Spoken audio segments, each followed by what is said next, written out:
Hi friends, మీకు కూడా ఎప్పుడైనా పుల్లగా ఏదైనా తినాలనిపిస్తుందా? నాకైతే ఇవాళ చాలా అనిపించింది ఎందుకో.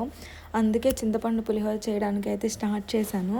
స్టార్ట్ చేశాక మా మమ్మీ వీడియో కాల్ చేసింది. మా మమ్మీతో వీడియో కాల్ మాట్లాడుకుంటూ చింతపండు పులిహోర అయితే స్టార్ట్ చేశాను.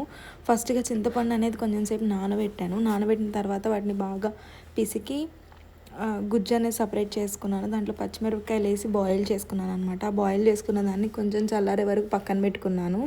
తర్వాత కొంచెం రైస్లో ఆయిల్ అండ్ పసుపు వేసి సాల్ట్ కూడా వేసి కలుపుకున్నాను. అండ్ ఈ ఉడకబెట్టిన దాన్ని కూడా చల్లారాక వేసి కలుపుకున్నాను అనమాట.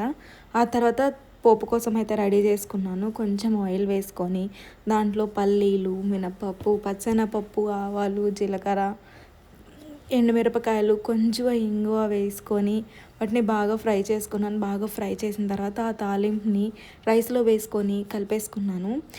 తర్వాత కొత్తిమీర వేసుకొని గార్నిష్ చేసుకున్నాను అనమాట. చాలా బాగా అయితే వచ్చింది. మీరు కూడా ట్రై చేసి టేస్ట్ ఎలా ఉందో నాకు కామెంట్స్లో చేయండి. బాయ్.